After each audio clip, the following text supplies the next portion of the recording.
प्यारे बच्चों नमस्कार। सरस्वती विद्या मंदिर उच्च माध्यमिक विद्यालय पीलीभंगा की ऑनलाइन क्लासेस में बच्चों आपका स्वागत है। अपने कंप्यूटर विषय के अंदर कक्षा 5 में लेसन करने जा रहे हैं छठा, जिसका नाम है मेमोरी। क्या नाम है? मेमोरी।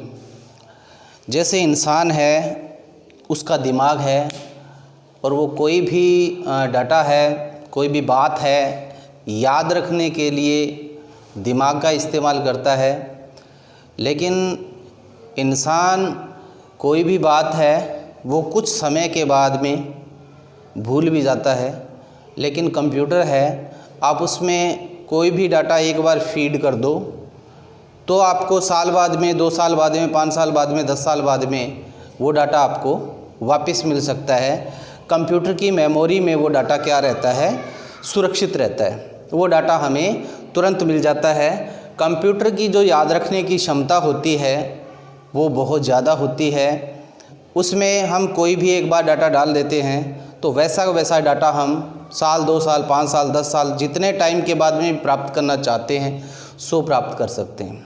ठीक है। लेकिन इंसान है, वो अपनी बात है, आज कही बात 5 दिन के बाद में भी भूल सकता है, लेकिन कंप्यूटर को याद रहता है।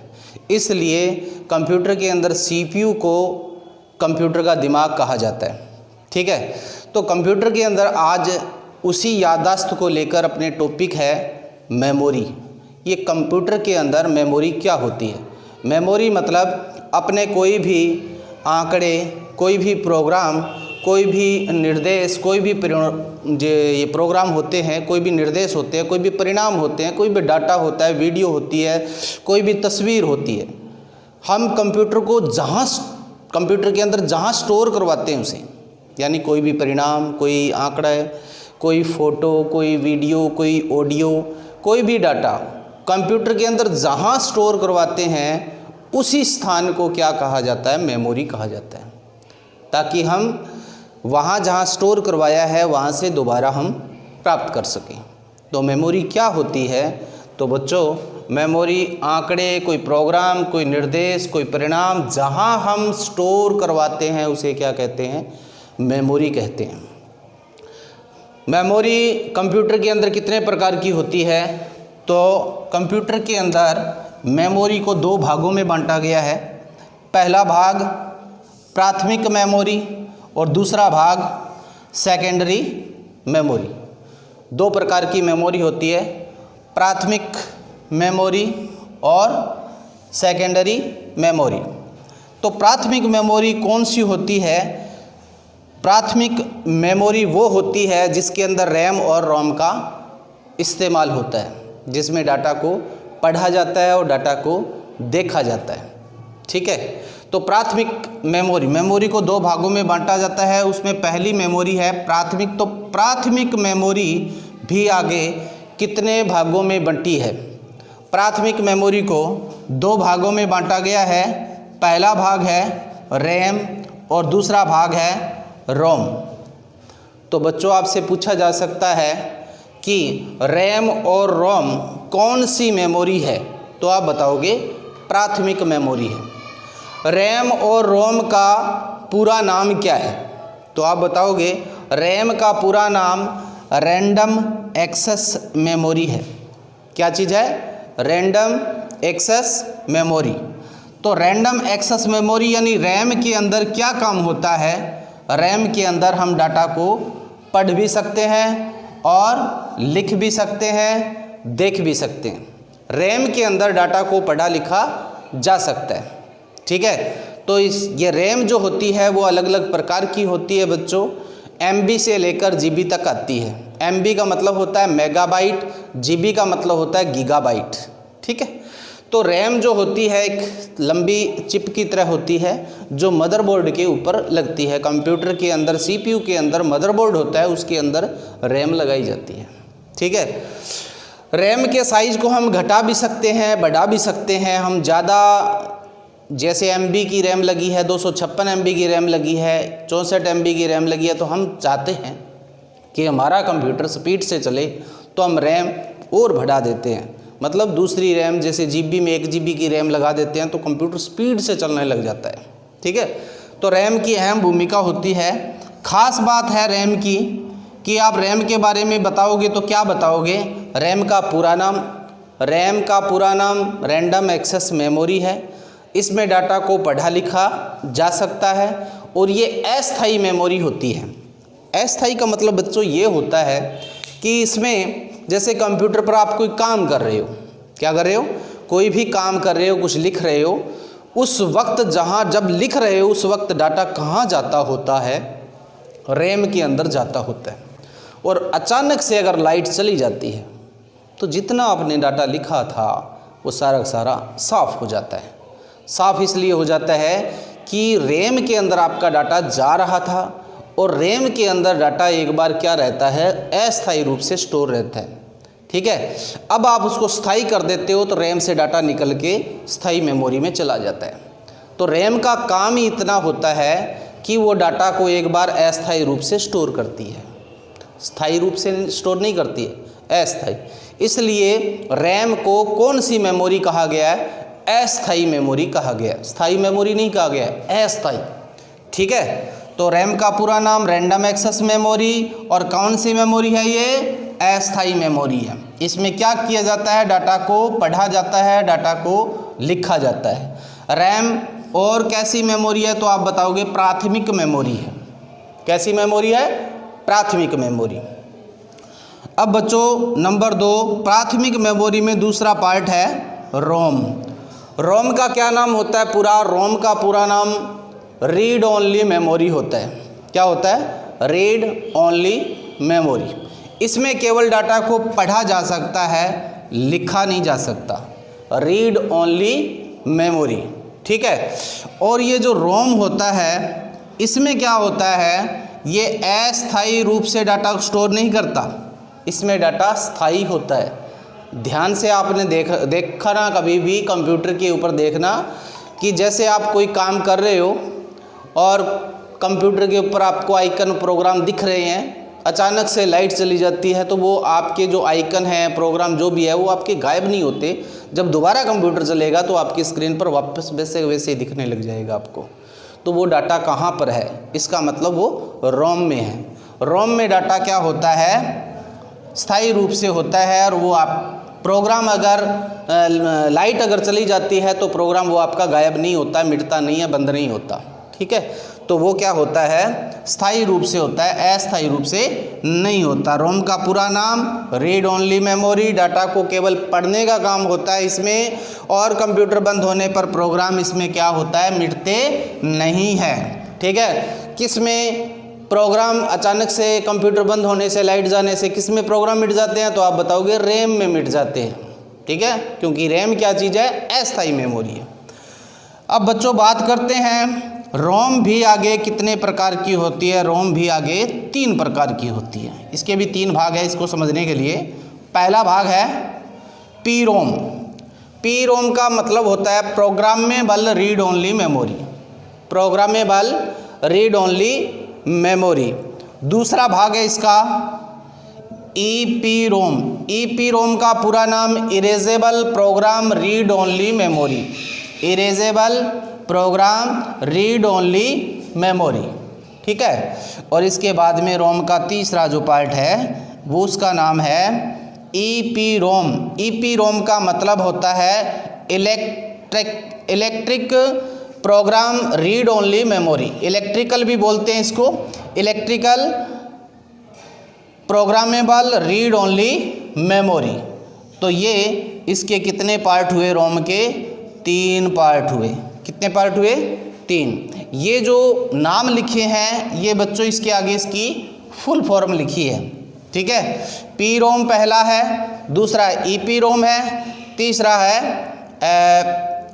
EP ROM, electrical programmable read only memory. ठीक है, तो इस प्रकार से बच्चों ये इसके 3 प्रकार है, electrical programmable read only memory और इरेजेबल। पहला इरेजेबल यानी ये इरेज करती है, जो भी डाटा है उसको साफ करने का काम करती है। तो बच्चों प्रोग्रामेबल रीड ओनली मेमोरी, इसमें क्या होता है, इस पर केवल एक बार ही निर्देश लिखे जा सकते हैं, बार बार नहीं लिखे जा सकते, बार बार नहीं बदले जा सकते। ठीक है, प्रोग्रामेबल रीड ओनली मेमोरी में एक बार ही निर्देश लिखे जाते हैं, बार बार नहीं लिखे जाते और बार बार नहीं मिटाए जा सकते। दूसरा है erasable program read only memory, इसमें क्या होता है, आप चिप को अल्ट्रावायलेट रोशनी से खोलकर नए सिरे से निर्देश लिख सकते हैं और पुनः भी मिटा सकते हैं। इसमें इरेजेबल का मतलब होता है आप उसको साफ भी कर सकते हो, यानी आप प्रोग्राम लिख भी सकते हो और उसे मिटा भी सकते हो। ठीक है, तो तीसरा है electrical programmable read only memory. ये जो तीसरा है, इसके अंदर क्या होता है, ये एक प्रोग्रामिंग चिप है और बिना हार्ड डिस्क से नेटवर्क पर काम करती है, ये इंटरनेट के द्वारा काम करती है। ठीक है, हार्ड डिस्क के बगैर काम करती है। तो 3 प्रकार की ये रोम बताई गई है। रोम का पूरा नाम रीड ओनली मेमोरी है और ये इसके रोम के 3 प्रकार हैं। इसके बाद में बच्चों जो सेकेंडरी मेमोरी है, इसके सेकेंडरी मेमोरी दूसरा पार्ट आ गया मेमोरी के प्रकार में। पहला मैंने क्लियर कर दिया, यहाँ पर प्राथमिक मेमोरी है, दूसरा सेकेंडरी मेमोरी है। तो सेकेंडरी मेमोरी क्या होता है, हमें अगर साल बाद में, 2 साल बाद में, 10 साल बाद में अगर डाटा चाहिए, उसके लिए हम किसका यूज़ करते हैं, सेकेंडरी मेमोरी का यूज़ करते हैं। तो भविष्य में डाटा, भविष्य के लिए डाटा स्टोर करने के लिए आप किसका यूज करोगे, सेकेंडरी मेमोरी का यूज करोगे। जैसे बच्चों सेकेंडरी मेमोरी के रूप में आपने देखा होगा, जैसे वो सीडी है, गोल जो सीडी होती है, उसके अंदर भी क्या है, हम सीडी कंप्यूटर के अंदर लगा के उसके अंदर डाटा डाल के उसको रख सकते हैं, संभाल के रख सकते हैं। ठीक है, आपने देखा ये भी होगा कि विवाह शादी जो होती है तो उसमें जो वीडियो वगैरह बनाते हैं, शादी की वीडियो बनाते हैं, तो वो उसमें भी वो सीडी जो होती है उसके अंदर डाटा को रखा जाता है। ठीक है, तो डाटा को सुरक्षित रखने के लिए सीडी का भी यूज किया जाता है। सिंपल सा मैटर बताया मैंने भी, आपने ये देखा है। ठीक है, तो कंप्यूटर के अंदर जो सेकेंडरी मेमोरी होती है उसमें हम डाटा सुरक्षित करने के लिए पहले जो फ्लॉपी का यूज करते थे, किसका यूज करते थे, फ्लॉपी। फ्लॉपी क्या है, 3.2 इसका इंच आकार होता था, 3 पॉइंट। ठीक है, ये चारों तरफ से 3.2 इंच के आकार में थी और ये कंप्यूटर में लगा देते थे। इसका लगभग 20 लाख रुपये कीमत थी उस वक्त। तो इसके अंदर हम डाटा स्टोर कर सकते थे, लेकिन इसमें ज़्यादा डाटा स्टोर नहीं होता था, इसमें केवल MB में ही डाटा स्टोर होता था। इसको लगा के कंप्यूटर में जो हमने काम किया है वो इस फ्लॉपी में डाल लेते थे। ठीक है, तो ये पहले चलती थी। तो फ्लॉपी भी क्या है, आप भविष्य के लिए डाटा सुरक्षित करने के लिए आप इसका यूज़ करते थे और कर सकते हैं। ठीक है, इसके बाद में आती है हार्ड डिस्क। आजकल बच्चों हार्ड डिस्क का ज़्यादा यूज होता है। कंप्यूटर के अंदर हार्ड डिस्क लगाई हुई होती है और जो भी हम काम करते हैं बच्चों उस हार्ड डिस्क में जमा हो जाता है, उसमें सुरक्षित रहता है, कभी भी हम उसमें से डाटा निकाल सकते हैं, देख सकते हैं। हार्ड डिस्क जो होती है बच्चों 20 GB से लेकर ऊपर आजकल TB तक आती है। 20 GB से लेकर, GB का मतलब होता है गीगाबाइट, ठीक है, और TB का मतलब होता है टेराबाइट। 20 GB, उसके बाद में 80 GB, 60 GB, 120 GB। ठीक है, आगे ऊपर कि जितनी हम लेना 500 GB, उसके बाद में मान लो 1 TB, 2 TB, यहाँ तक की हार्ड डिस्क आती है। TB का मतलब टेराबाइट होता है बच्चों। तो हार्ड डिस्क में हम डाटा कितना भी स्टोर कर सकते हैं, उसमें डाटा जब भी देखना चाहते हैं देख सकते हैं। तो भविष्य में डाटा रखने के, सुरक्षित रखने के लिए हम किसका यूज़ करते हैं, हार्ड डिस्क का भी यूज़ करते हैं और फ्लॉपी का भी यूज़ करते हैं। अब दोनों में अंतर देखो बच्चों, ज़्यादा डाटा स्टोर कौन करता है, तो आप बताओगे हार्ड डिस्क करता है। ठीक है, अब आता है मैग्नेटिक टेप। मैग्नेटिक जो टेप होती है उसमें भी हम क्या कर सकते हैं, डाटा को, आंकड़े को स्टोर कर सकते हैं। ये एक डिवाइस होती है, रोम युक्ति होती है ये, और इसमें भी हम डाटा को क्या कर सकते हैं, सुरक्षित कर सकते हैं। ठीक है, तो जैसे ध्यान होगा वो पहले जो कैसेट आती थी अपने टेप के अंदर चलाते थे, जो सुनते थे गाने, तो उसके अंदर डाटा स्टोर होता था। वो एक पतली सी पट्टी चलती थी उसके अंदर, बच्चों देखी होगी आपने। ठीक है, तो उसमें हम क्या करते थे, गाने भरवा के लाते थे और गाने सुनते थे, तो उसमें वो डाटा होता था गाना। क्या होता था? डाटा, और उसको हम सुनते थे। ठीक है, तो मैग्नेटिक टेप वो होती है जो पतली पट्टी चलती है, ठीक है, और उसमें डाटा हमारा स्टोर कर सकते हैं।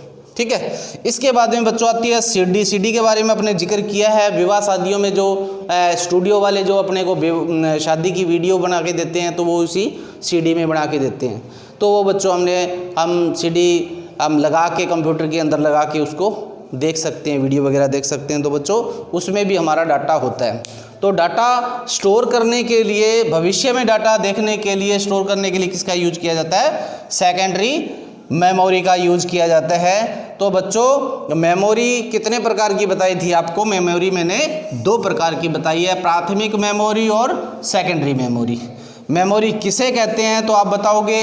आंकड़े, प्रोग्राम, निर्देश, परिणाम जहां स्टोर होते हैं उसे क्या कहते हैं? मेमोरी कहते हैं। ठीक है, और मेमोरी के 2 प्रकार, प्राथमिक, सेकेंडरी। अच्छा, प्राथमिक मेमोरी के कितने प्रकार तो आप बताओगे? 2। कौन कौन से? रैम और रोम। रैम का पूरा नाम रीड ओनली मेमोरी, रोम का पूरा नाम रैम का पूरा नाम रैंडम एक्सेस मेमोरी, और रोम का पूरा नाम रीड ओनली मेमोरी। ठीक है, और रोम कितने प्रकार की तो आप बताओगे? 3 प्रकार की। ठीक है, पी रोम, ईपी रोम, ईपी रोम। ठीक है, इसी प्रकार सेकेंडरी मेमोरी भविष्य में डाटा सुरक्षित करने के लिए कौन कौन सी होती है तो आप बताओगे? Floppy, hard disk, magnetic tape और सीडी। तो ये बच्चों लेसन कंप्लीट हुआ, 6ठा लेसन। एक चीज़ और भी ध्यान में रखना, कक्षा 5 के बच्चों के लिए विशेष है कि कई बच्चे काम कैसे कर रहे हैं। जो प्रश्न वगैरह भेजता हूँ वो प्रश्न वगैरह तो करते हैं, लाल पेन से प्रश्न आपको करना है, नीले पेन से उत्तर करना है, चाहे काले पेन से आप प्रश्न को लिख लो, कोई दिक्कत नहीं है। लेकिन कई बच्चे क्या है, खालिस्तान जो वाले प्रश्न होते हैं, खालिस्तान भरने वाले, तो वो क्या किताब के अंदर ही कर रहे हैं, लेकिन उसको कॉपी में करना है खालिस्तान वाले प्रश्नों को। और जो सही गलत वाले हैं, जैसे गुड वाले हैं, क्रॉस वाले हैं, वो भी प्रश्न आपको किस में करने हैं? कॉपी के अंदर करने हैं। ठीक है, तो ये काम कॉपी के अंदर ही करना है। खालिस्तान जो भरते हो आप, खालिस्तान के अंदर आपको या तो ब्लैक पेन से भर लेना या फिर रेड पेन से, बाकी काम आपको नीले पेन से ही करना है।